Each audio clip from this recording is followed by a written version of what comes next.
নমস্কার। আপনাদের সকলকে আবারও স্বাগত জানিয়ে আজকের গল্প শুরু করছি। আজ শোনাবো নরেন্দ্রনাথ মিত্রের লেখা ছোট গল্প ছোট দিদিমণি। অনেক ধরাধরি, অনেক সুপারিশের পর শেষ পর্যন্ত পাড়ার বনমালী বিদ্যাপীঠে ৪০ টাকা মাইনের একটি চাকরি জুটে গেল রেবার। স্কুলের চাকরি, কিন্তু মাস্টারি নয়, কেরানিগিরি। রেবা বললে, আমাকে কোনো ক্লাসে পড়াতে হবে না? হেডমিস্ট্রেস মৃদু হেসে বললেন, না, চেঁচানির পালাটা আমাদের উপরেই রইল। আজকালকার মেয়েরা বড় দুষ্টু, তাদের ম্যানেজ করা আপনার মতন শান্তশিষ্ট মেয়ের কাজ নয়। কিন্তু প্রশংসায় রেবা তেমন খুশি হলো না। মুখ ভার করে বললে, তবে শুনেছিলাম আমাকে নিচের ক্লাসের অঙ্ক আর বাংলা পড়াতে হবে। হেডমিস্ট্রেস বললেন, না, সেক্রেটারির সঙ্গে আলোচনার পর শেষ পর্যন্ত আমরা মত বদলেছি। অফিস ঘরের বাঁ দিকে টেবিলের উপর ঝুঁকে পড়ে একজন বুড়ো ভদ্রলোক টাকা আনা পাইয়ের হিসাব মিলাচ্ছিলেন।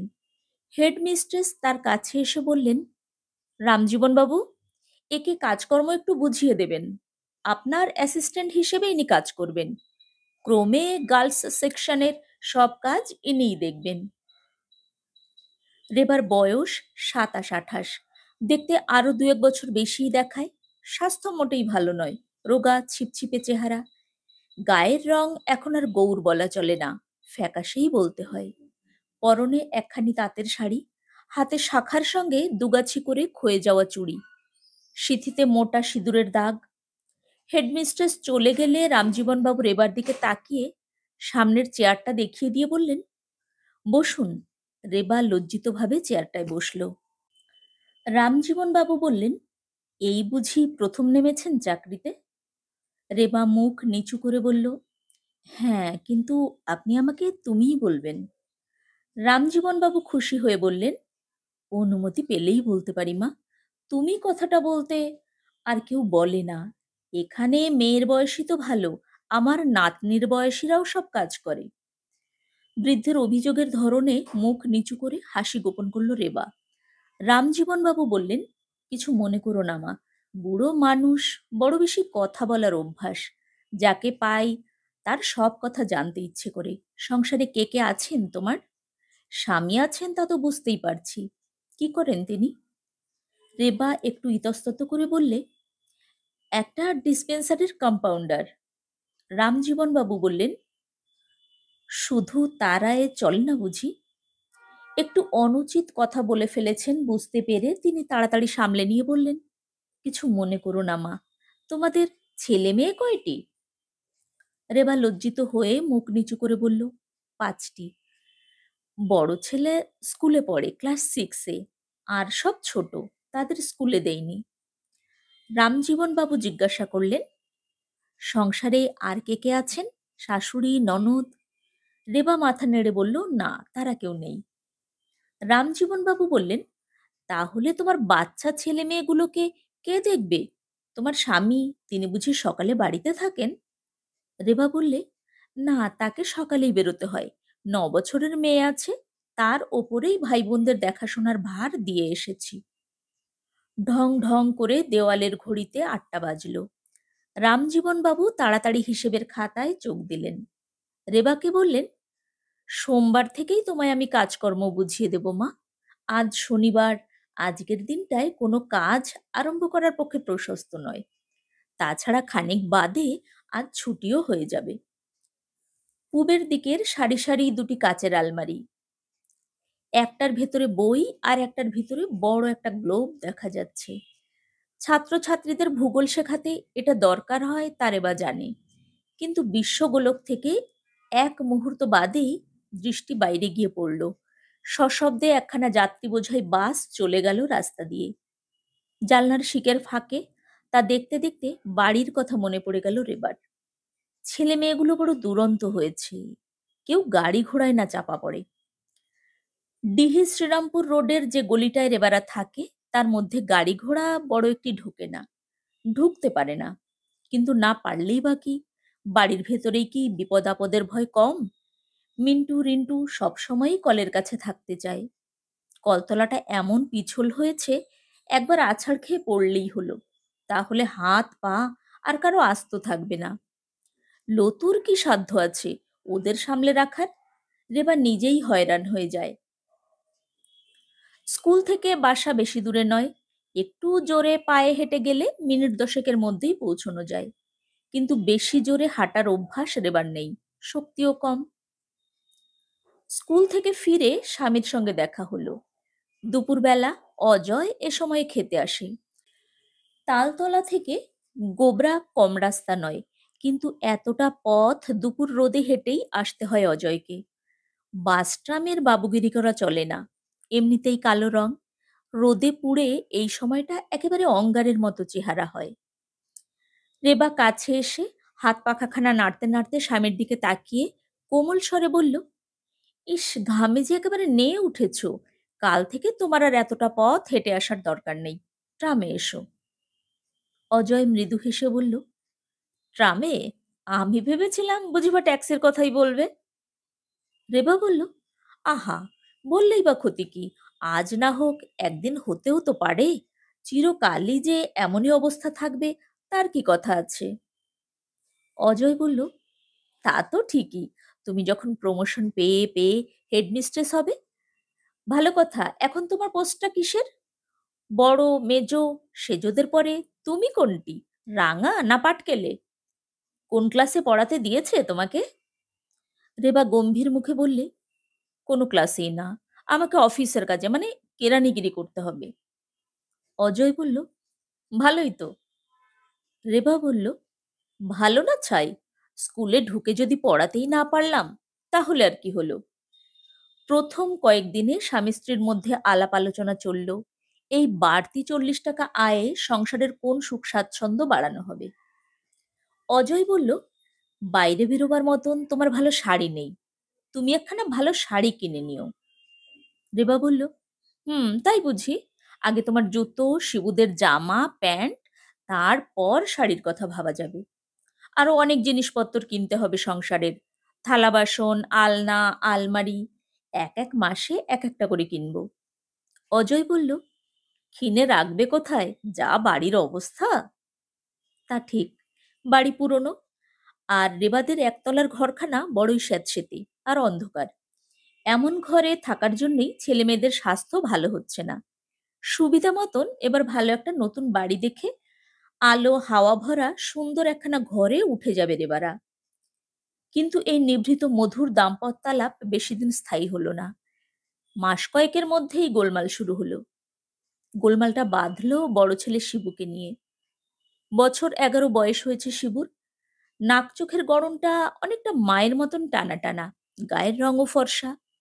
কিন্তু মায়ের সঙ্গে তার আকৃতির মিল খানিকটা থাকলেও স্বভাবের মিল তেমন নেই। শিবু দুষ্টু আর দুরন্ত। স্কুলের টার্মিনাল পরীক্ষায় অনেকগুলি বিষয়ে শিবু এবারে ফেল করে বসল। অজয় চটে গিয়ে বলল, করবে না কেন, ও কি পড়ে? সারা সকালটা ঘুরে ঘুরে আড্ডা দিয়েই বেড়ায়। শিবুর ছোট বোন লতা সাক্ষ্য দিয়ে বলে, হ্যাঁ মা, তাই। দাদা একটুও বাড়িতে থাকে না, তুমি বেরোবার সঙ্গে সঙ্গেই বইপত্র রেখে চলে যায়। বস্তির ফটিক আর মদনের সঙ্গে চাকতি খেলে। আমি যদি বলি যাসনে যাসনে, আমার মাথায় গাঁটটা লাগিয়ে দেয়। আমার কথা মোটেই শোনে না মা। রেবা ধমক দিয়ে বলল, থাক বাবা, তোর আর গিন্নিপনা করতে হবে না। তারপর স্বামীর দিকে মুখ ঘোরালো রেবা। ছেলে আড্ডা দিয়ে বেড়ায়, জানো তো প্রতিকার করো না কেন, শাসন করো না কেন? সকালে বসে 1-8 ঘন্টা পড়ালেও তো পারো, তাও তো দেখি না কোনোদিন। অজয় বলল, কত সময় আছে পড়াবার, চাকরি বাকরি ছেড়ে দিয়ে এখন ছেলে পড়াতে বসি। তোমার ওই 40 টাকায় সারা গোষ্ঠীর পেট ভরবে না। রেবা চুপ করে থাকে। জিভের ডগায় এসে পড়া খুব একটা কঠিন কথা কোনো রকমে সামলে নেয়। রেবার 40 টাকা কেন, এতগুলো মানুষের পেট অজয়ের 80 টাকায় ভরে না। এতদিন তো প্রায় আধপেটা খেয়েই কেটেছে। রেবা মাসে মাসে 40 টাকা করে আনবার পর দুবেলা দুমুঠো জুটছে বাচ্চাগুলোর। না, নিজের মাইনে দিয়ে সংসারে আর কোনো স্বাচ্ছন্দ্য বাড়াতে পারেনি রেবা। ভালো শাড়ি পরে যেতে পারেনি, দামি আসবাবপত্র কিনতে পারেনি।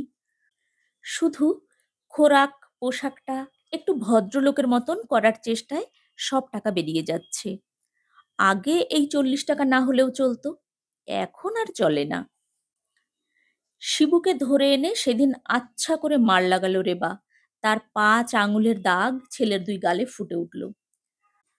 সকালবেলায় খেলতে যাবি আর কখনো? মিশবি আর ওই বস্তির ছেলেদের সঙ্গে?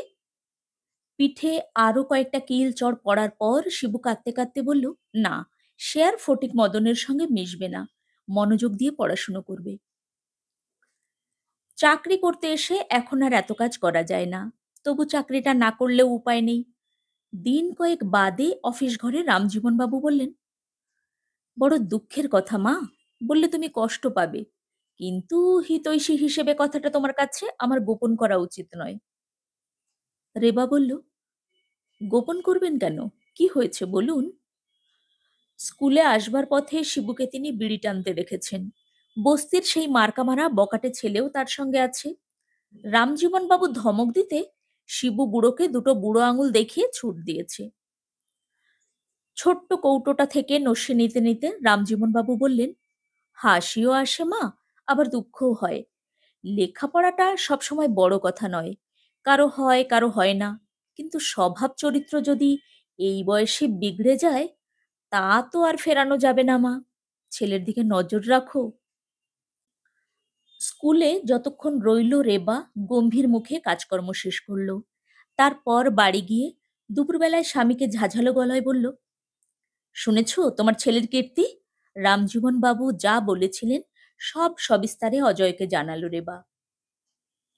অজয় মাথায় তেল মাখতে মাখতে নির্বিকার ভঙ্গিতে বলল, আরো কত শুনবো? তুমি তো ছোট দিদিমণি হয়েছ, তাতেই আমার আনন্দ।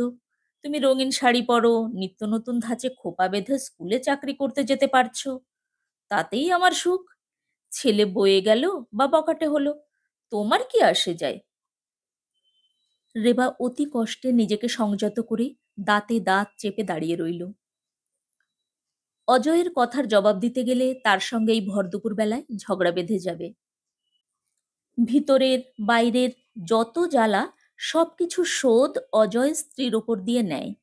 বাইরে এত শান্ত, শান্তিপ্রিয় বলেই ঝগড়া বিবাদের সবটুকু স্পৃহা স্ত্রীর উপর দিয়ে মেটায় অজয়।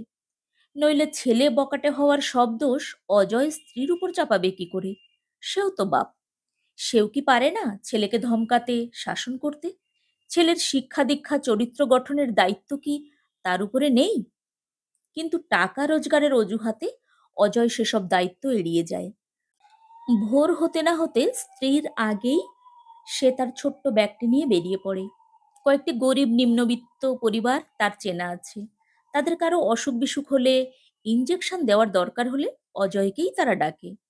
1 টাকা কি 12 আনা ফি দিতে হয় তাকে, তাও বাকি থাকে।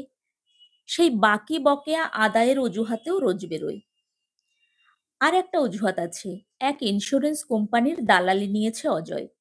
বছরে 2-1টার বেশি কেস দিতে পারে না, কিন্তু তার জন্য রোজই বেরোনো চাই। অজয় বলে, ঘরে বসে নিজের ছেলে মেয়ে আগলালে আমাকে পয়সা দেবে কে? বাইরে বেরুলে নগদ কিছু আসুক আর না আসুক, ভবিষ্যতের আশা থাকে। ছেলেমেয়েরা আরো বড় ভবিষ্যৎ, সে কথা অজয়কে কে বোঝাবে? বলে বলে রেবা তো হার মেনেছে। রেবার ছোট দিদিমণি নামটা দিয়েছে স্কুলের ঝি সুধা।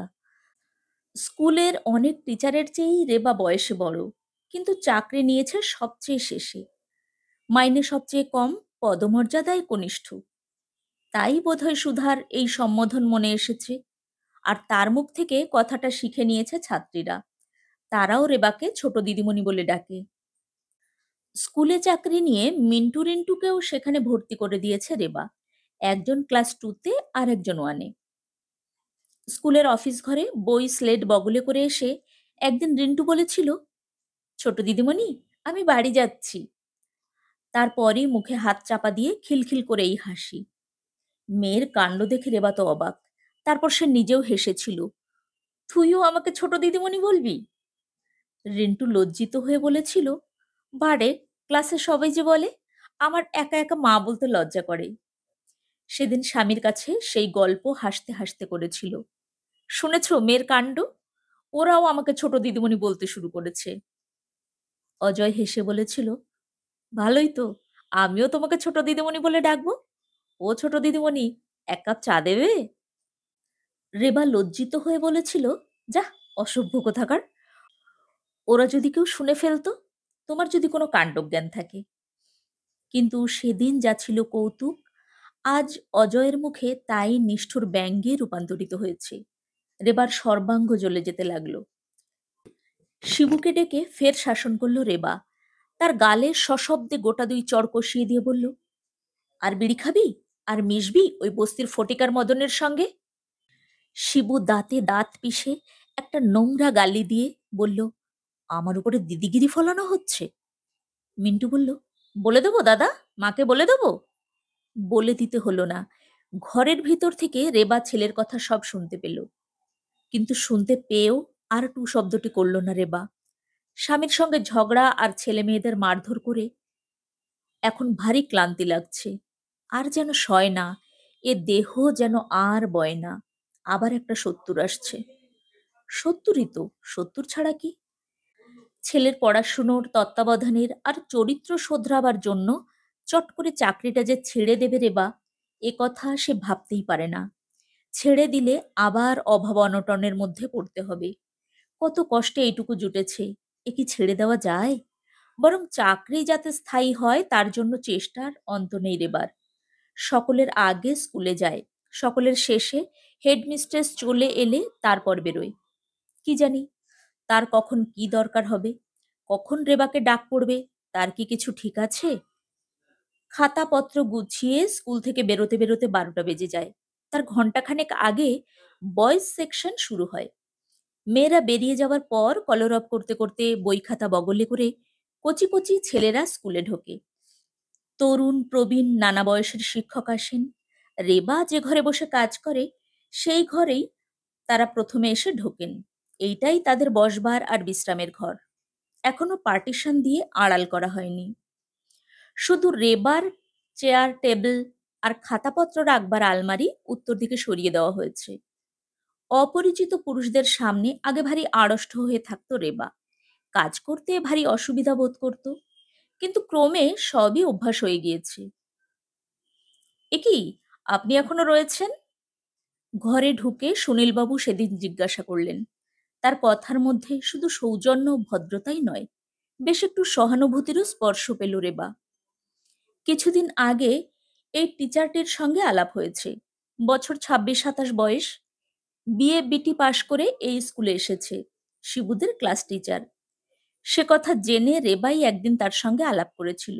বেশ ভদ্র, সৌম্য দর্শন, ছাত্রদের খুব প্রিয় বলে খ্যাতি আছে স্কুলে। রেবা তার কথার জবাবে মৃদু হেসে বলল, হ্যাঁ, কাজ এখনো শেষ হয়নি। সুনীল একটু হাসল।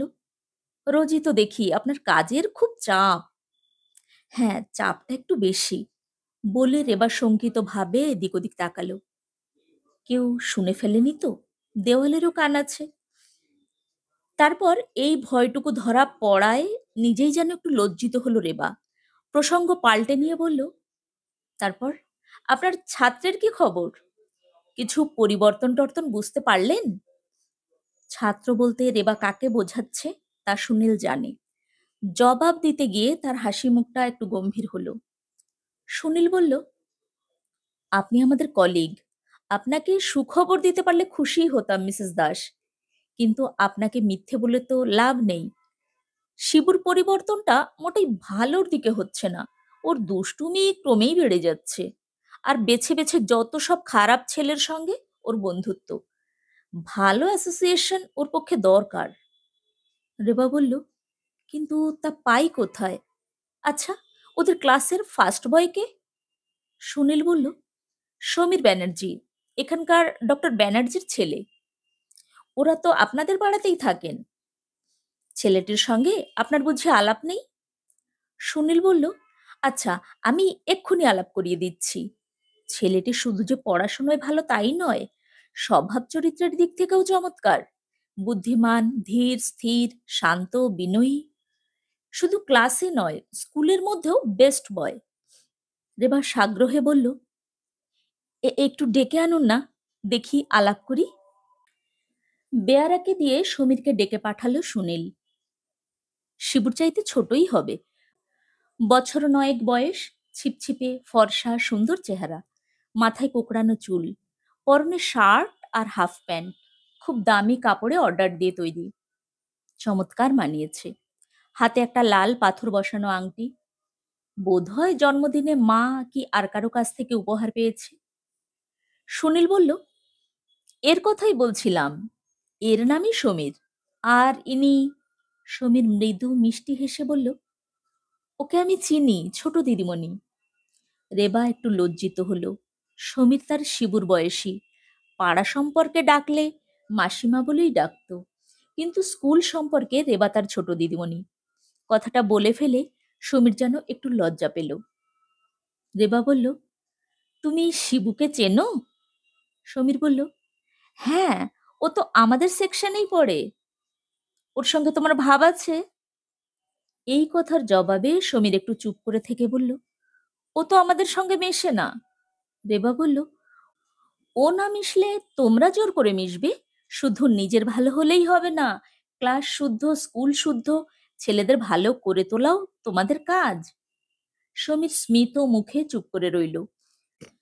রেবা তাকে নিজের বাসার ঠিকানা দিল, যাওয়ার জন্য বারবার অনুরোধ করল। সমীর শেষ পর্যন্ত বলল, আচ্ছা যাব। সমীরের বাবা ডক্টর S.K. ব্যানার্জির সঙ্গে এই অফিস রুমেই একদিন আলাপ হলো রেবার। আলাপ হলো মানে করলো। তিনি স্কুল কমিটির একজন মেম্বার, মাঝে মাঝে স্কুলে আসেন। তার একটি মেয়েও এই স্কুলে পড়ে। তার সম্বন্ধেই হেডমিস্ট্রেসের সঙ্গে কি আলাপ করতে এখানে এসেছিলেন। রামজীবন বাবুকে আগেই রেবা অনুরোধ করে রেখেছিল।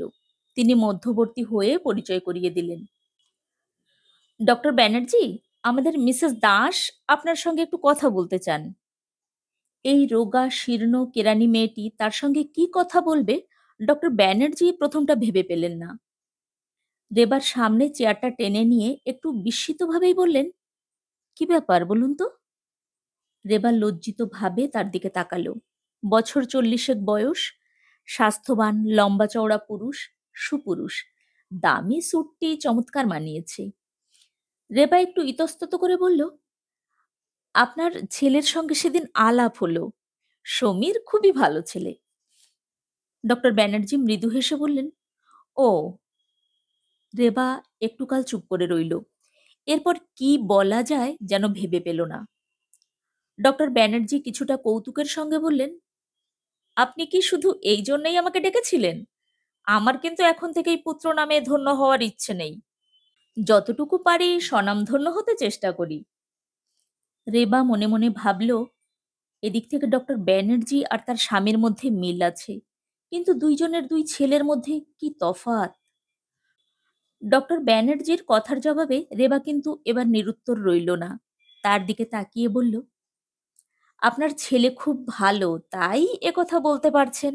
ছেলে যদি খারাপ হতো তাহলে দেখতেন স্বনামধন্য হয়েও আনন্দ নেই।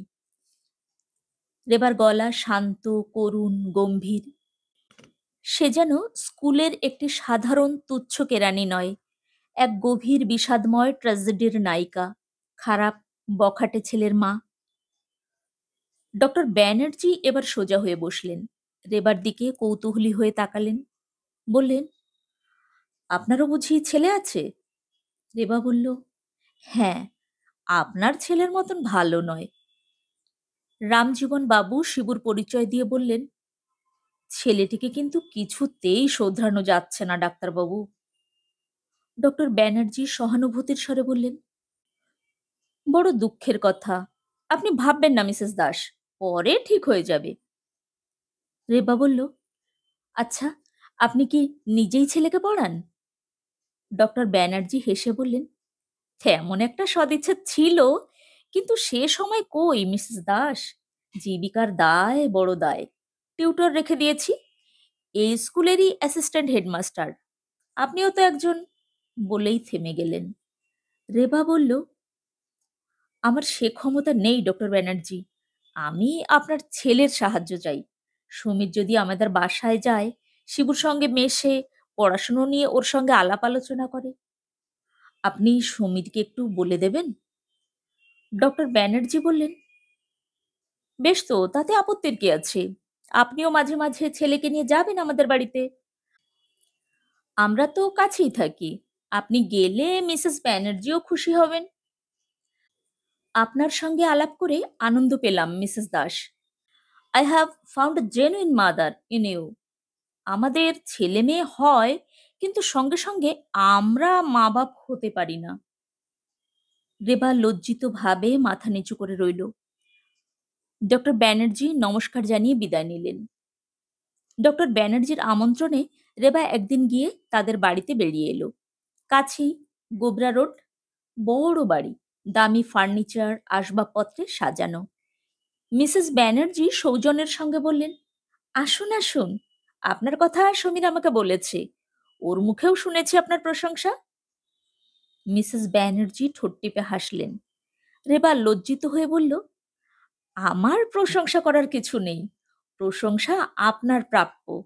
আপনি সমীরের মা। মিসেস ব্যানার্জি বললেন, আপনি ওই কথা বলছেন? কিন্তু আমার পাড়াপড়শি, বন্ধু বান্ধব কেউ সে কথা বিশ্বাস করতে চায় না। তারা বলে আমাকে নাকি সমীরের দিদির মতো দেখায়। বলে মধুর কণ্ঠে হেসে উঠলেন মিসেস ব্যানার্জি। রেবা তাকিয়ে দেখল, সত্যি তাই মনে হয়। এবং যাতে মনে হয় সে চেষ্টাও মিসেস ব্যানার্জির আছে। বয়স ৩০-এর কম হবে না, কিন্তু দেখে মনে হয় যেন ২০-২২ বছরের একটি অনুরা মেয়ে। সিঁথিতে সামান্য সিঁদুরের আভাস দেখা যায় কি যায় না। পরনে চড়া রঙের শাড়ি, নিপুণ করে বাঁধা বড় খোপা, সুন্দর স্বাস্থ্য। ছেলে মেয়ে হয়েছে বলে যেন মনেই হয় না। মিসেস ব্যানার্জি বাড়ির সবগুলি ঘর ঘুরে ঘুরে রেবাকে দেখালেন। শোয়ার ঘর, বসবার ঘর, খাবার ঘর, ঘরের যেন শেষ নেই। দামি দামি সব আসবাব, রঙিন পর্দা, টেবিল ঢাকনি, কাচের আলমারিতে কত জায়গার কত রঙিন জিনিস। শ্বেত পাথরের, কালো পাথরের কত রকম মূর্তি, শিব, বিষ্ণু, বুদ্ধ, নটরাজ। সেই সঙ্গে মাছ, হরিণ, আরো নানা রকমের সুন্দর সুন্দর সব পশু পাখি। মিসেস ব্যানার্জি সব নাম বলে যেতে লাগলেন। কোনটা কোন জায়গা থেকে কত দাম দিয়ে কিনেছিলেন তার ইতিবৃত্ত শোনালেন। বুড়ো শাশুড়ি, বিধবা ননদ আর নিজের মেয়ে ডলির সঙ্গে পরিচয় করিয়ে দিলেন মিসেস ব্যানার্জি। বছর ১৭ বয়স, এর মধ্যে নাচতে গাইতে খুব ওস্তাদ হয়ে উঠেছে ডলি। মিসেস ব্যানার্জির ইচ্ছে নয় নিজের ছেলে মেয়েকে অমন একটা সাধারণ স্কুলে ফেলে রাখা, কিন্তু স্কুলের প্রেসিডেন্ট, সেক্রেটারি, হেডমাস্টার সবাই এসে ধরে পড়েছেন। সেক্রেটারির সঙ্গে তাদের আবার একটু আত্মীয়তাও আছে। অবশ্য স্কুল নামমাত্র। বাড়িতে দুজনের জন্যই আলাদা আলাদা টিউটরের ব্যবস্থা করতে হয়েছে। তবু সামনের বছর ওই স্কুলে মিসেস ব্যানার্জি ছেলে মেয়েকে আর রাখবেন না, অন্য স্কুলে দেবেন। যেতে যেতে দোতলার আরেকটি ঘরও দেখালেন মিসেস ব্যানার্জি। বলুন তো এটা কি? তিনি হেসে বললেন। রেবা বলল, ঠাকুর ঘর নাকি? তিনি বললেন, একরকম ঠাকুর ঘরই। ভেজানো দরজা ঠেলে দিয়ে ঘুরে ঢুকে বললেন, আমার স্টুডিও। এবার বুঝতে পেরে রেবা বলল, আপনার ছবি আঁকারও শখ আছে নাকি? আছে অল্প স্বল্প। সম্প্রতি স্বামী আর ছেলের পোর্ট্রেট এঁকেছেন। রেবাকে তাই দেখালেন মিসেস ব্যানার্জি। রেবা মুগ্ধ হয়ে বলল, সুন্দর হয়েছে। মিসেস ব্যানার্জি বললেন, আপনার শিবুকে পাঠাবেন, ওর ছবিও এঁকে দেব। নতুন ধরনের মডেল হিসেবে ও খুব চমৎকার হবে। আমি ওকে দেখেছি। এতদিন অনেক শিব এঁকেছি, এবার একটু শিবুকে আঁকবো। তিনি মৃদু হাসলেন। রেবা একটু চুপ করে থেকে বলল, ছবি আঁকতে চান আঁকুন, কিন্তু ওকে আপনারা ভালো করে দিন মিসেস ব্যানার্জি। ও যেন সমীরের মতন হয়। মিসেস ব্যানার্জি বোধহয় তার মডেল আর ছবির কথাই ভাবছিলেন। বললেন, সবাই যদি একই রকম হবে মিসেস দাস, তাহলে আর বৈচিত্র্য রইল কোথায়? রেবা নিজে গরজ করে সমীরের পড়ার ঘরও দেখে এলো। দক্ষিণ খোলা, সুন্দর ছোট ঘর। টেবিল, চেয়ার, বইয়ের র্যাকে সাজানো। রেবার অনুরোধে সমীর দু একদিন গেল তাদের বাসায়।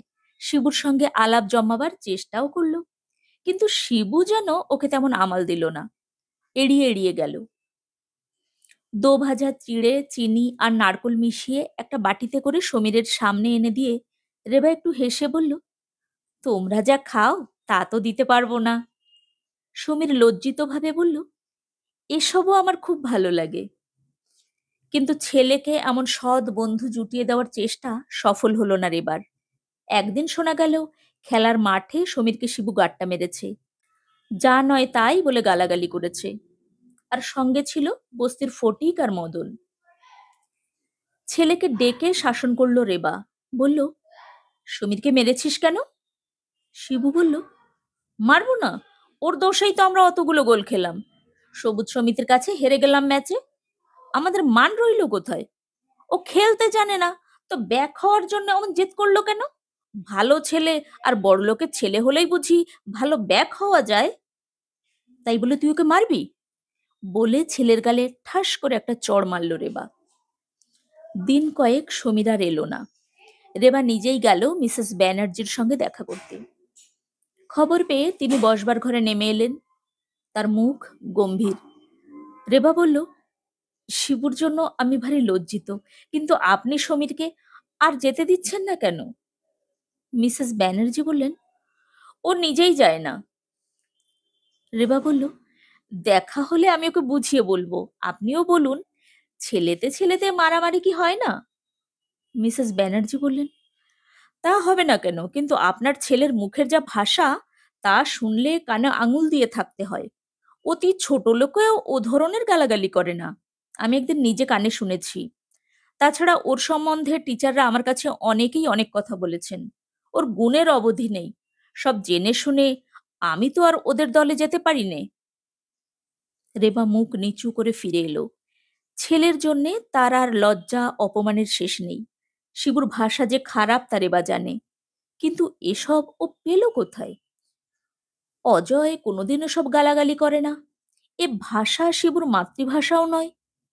এই বস্তির ছেলেদের কাছেই এইসব কথা শিখেছে। বস্তিবাসের চরম ফল ফলেছে ছেলের ওপর দিয়ে।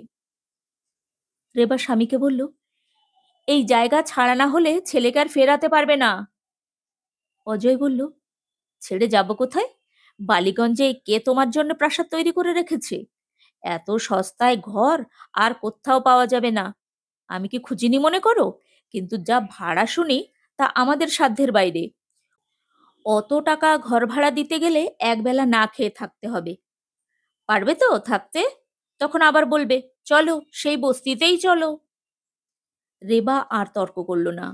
অজয়ের কথা মিথ্যে নয়, বেশি টাকা ঘর ভাড়া তারা গুনবে কি করে? সবচেয়ে রাগ হলো রেবার ফটিক আর মদনের উপর। একটির বয়স 12 আর একটির বয়স 14। পড়াশুনো কিছুই করে না, স্কুলে পাঠাবার ক্ষমতা নেই ওদের বাপ মায়ের। একটির বাপ কেঠো মিস্ত্রি, আর একটির বাপের পেশার কিছু ঠিক নেই, যা পায় তাই করে। বোধহয় চুরি জোয়াচুরিও বাদ যায় না। তা সত্ত্বেও খরচ পোষায় না ওদের সংসারের। এই মার্কামারা বখাটে ছেলে দুটিই হয়েছে শিবুর ঘনিষ্ঠ বন্ধু। ওদের মধ্যে কি দেখেছে সেই জানে। স্কুলের পড়ার স্কুলের পাড়ার ভালো ভালো ছেলেদের সঙ্গ ছেড়ে শিবু ওই বদ সঙ্গে মিশেছে। ঘুড়ি ওড়াতে, ঘুড়ি বানাতে ওদের জুড়ি নেই। আতশবাজি তৈরি করতে ওরা ওস্তাদ। শিবুর মুখে ওদের আরো অনেক গুণের কথা শোনা যায়, কিন্তু রেবা ওই ছেলে দুটোকে দুচক্ষে দেখতে পারে না। ওরাই শিবুকে নষ্ট করেছে, ওরাই তার মাথা খেয়েছে। সমীরের সঙ্গে গোলমাল হবার পর দুই বন্ধু ফের একদিন শিবুকে খুঁজতে এলো। ছেলেকে রেবা রেশনের দোকানে পাঠিয়েছিল। শিবু কোথায় মাসিমা? কেন, তাকে দিয়ে তোমাদের কি দরকার? রেবা ঝাঁঝালো গলায় বলল। ফটিক ঢোক গিলে বলল, এমনিই ডাকছিলাম। মদন আলাপ জমাবার চেষ্টায় মিষ্টি গলায় বলল, আমাকে এক গ্লাস জল দেবেন মাসিমা? রেবা বলল, তোমাদের জন্য আমি জলছত্র খুলে বসেছি না? বকাটে বদমাইশের দল, আমার ছেলের মাথা তোরা চিবিয়ে খেয়েছিস, তোদের আবার জল দেব? যা চলে যা এখান থেকে। ফের যদি শিবুকে ডাকতে আসবি। তাড়া খেয়ে ছেলে দুটি পালিয়ে গেল। একটু বাদে শিবু রেশনের ব্যাগ দুটো সশব্দে ঘরের মেঝেয় ফেলে দিয়ে রেবার উপরে রুখে উঠল, তুমি আমার বন্ধুদের অপমান করলে কেন মা? বন্ধু? ওই হতচ্ছাড়া ছেলে দুটো তোর বন্ধু? শিবু বলল, আলবাত বন্ধু। লোকে জল চাইতে এলে তুমি জল দাও না, তোমার লজ্জা করে না মা? এই তোমার স্কুলের দিদিমণিগিরি? এই শুনে রেবা ছেলেকে লাঠি নিয়ে তাড়া করলো, যা, দূর হয়ে যা। কিন্তু এত শাসন, এত তিরস্কারেও কোনো ফল হলো না। বার্ষিক পরীক্ষায় প্রথম ইংরাজি পরীক্ষার দিন নকল করতে গিয়ে অ্যাসিস্ট্যান্ট হেডমাস্টারের হাতে ধরা পড়ল শিবু। হেডমাস্টার ওকে কান ধরে স্কুল থেকে বার করে দিলেন। বললেন, কোনো পরীক্ষাই আর ওকে দিতে হবে না। সুনীল অনুরোধ করে বলল, শিবু আমাদের একটি কলিগের ছেলে মাস্টারমশাই। হেডমাস্টার বললেন, তা আমি জানি, সেই জন্যেই আমাদের আরও স্ট্রিক্ট হওয়া দরকার। রেবা তখন স্কুলেই ছিল। সেকেন্ড ক্লাসের মেয়েদের বাংলা পেপার শেষ হয়েছে। যত মেয়ে পরীক্ষা দিয়েছে, খাতা ততগুলি ঠিক আছে কিনা তাই গুনে দেখছিল। এ কথা শোনার পর তার হাত কিছুক্ষণ আড়ষ্ট হয়ে রইল। মনে হলো ছেলেবেলায় শেখা শতকিয়া সে সম্পূর্ণ ভুলে গেছে। পৃথিবীতে আর কোনো সংখ্যাই নেই, আছে শুধু শূন্য, আছে শুধু নিঃসীম অন্ধকার। সুনীলবাবু এসে সহানুভূতি জানালেন। দুঃখ করবেন না মিসেস দাস। রেবা একটু হেসে বলল, তা ঠিক, আমার আবার দুঃখ কিসের সুনীলবাবু? হেডমিস্ট্রেস আর তার সহকারিণীদের মধ্যে যারা উপস্থিত ছিলেন সবাই এসে সমবেদনা প্রকাশ করলেন। রেবা স্তব্ধ হয়ে গেল। অনেক রাত পর্যন্ত শিবুর কোনো পাত্তাই মিলল না। অজয় বস্তির আর দুজন লোককে নিয়ে ওর খোঁজে বেরুলো। তারপর রেলওয়ে ব্রিজের নিকট থেকে ধরে আনলো ছেলেকে। বাসায় এসে অজয় ছেলেকে গোটা কয়েক চড় বসিয়ে দিল। না হয় ফেল করতিস, এক ক্লাসে আরেক বছর পড়তিস, নকল করতে গেলি কেন বদমাইশ? এমন করে আমাদের নাম ডুবালি কেন? শিবু ভেবেছিল মাও তাকে খুব মারবে, কিন্তু রেবা তাকে হাত দিয়ে ছুল না, তার সঙ্গে কথা বলল না, একবার তাকালো না ছেলের দিকে। শিবু যেন তার কেউ নয়।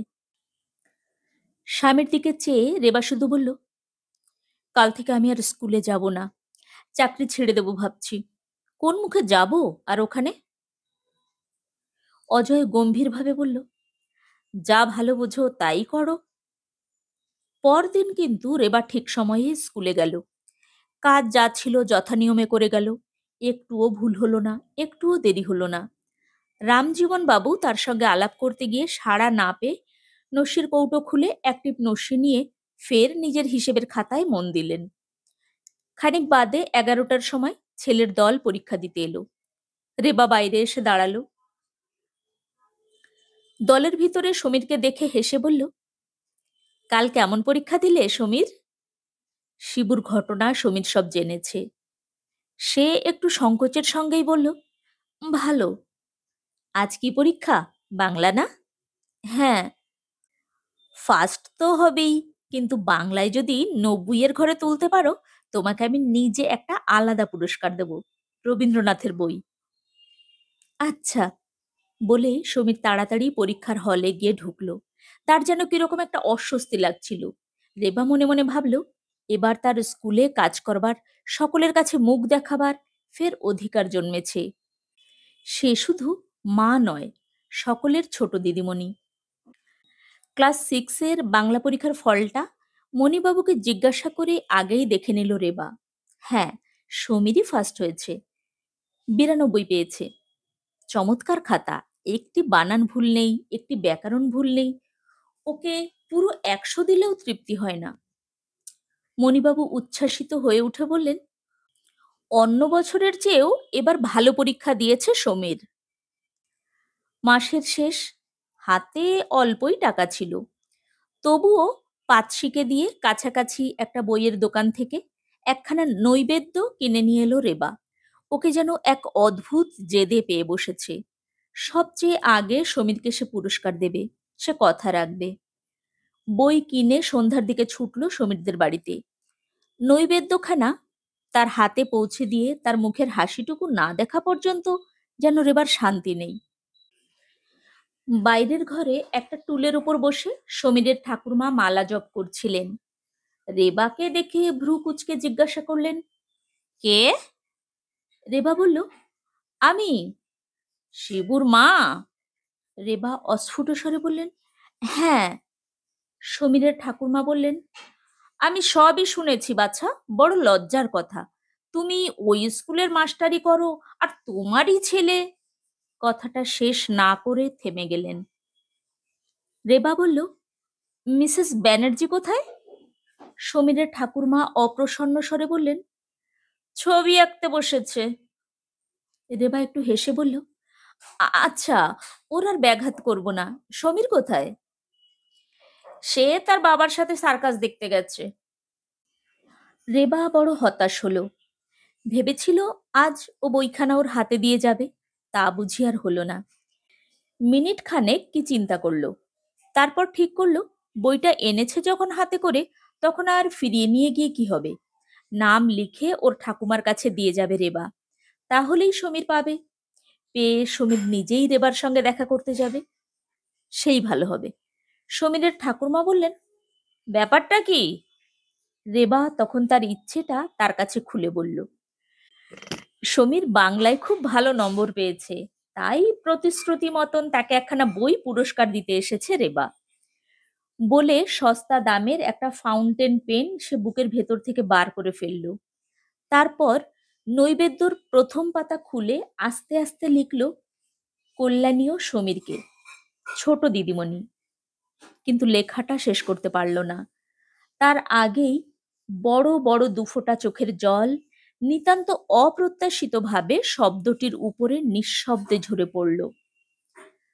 ভারী অপ্রস্তুত হলো রেবা। আঁচল দিয়ে জলটা মুছে নিয়ে বইখানা সমীরের ঠাকুরমার দিকে এগিয়ে দিতেই তিনি বলে উঠলেন, ও বই তো আমি সমীরের জন্য নিতে পারবো না বাচ্চা।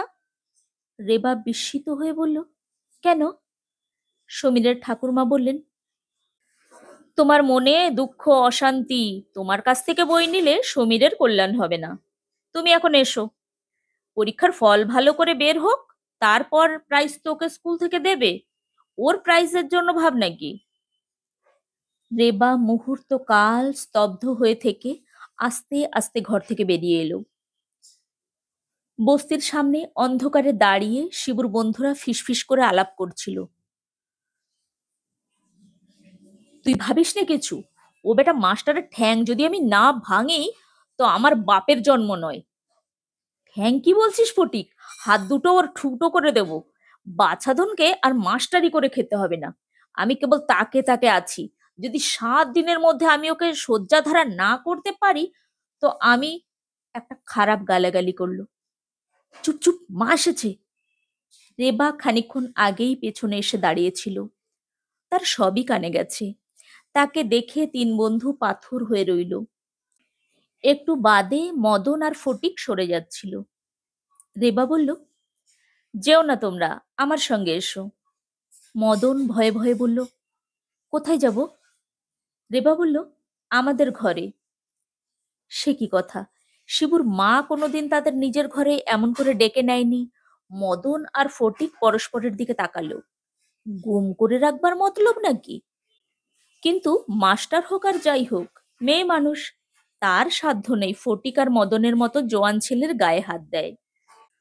তাহলে হাত মুচড়ে ভেঙে ফেলবে না? তাছাড়া বন্ধু হিসেবে শিবুই তো আছে, সেও সাহায্য করবে। প্রতিবাদ না করে তিনজন রেবার পিছনে পিছনে ঘরে ঢুকলো। রেবার বড় মেয়ে হ্যারিকেনটা জেলে দিয়ে মায়ের ফেরার আসতে দেরি দেখে পেছনের বারান্দায় নিজেই গিয়ে রান্নার আয়োজন শুরু করেছে। ছোট বোন দুটি দিদির কাজ ঘেঁষে বসে আছে। রেবা সেদিকে না তাকিয়ে মেঝেয় মাদুর বিছিয়ে মদনের দিকে চেয়ে বলল, বসো। বিস্মিত তিন বন্ধু বসলো পাশাপাশি।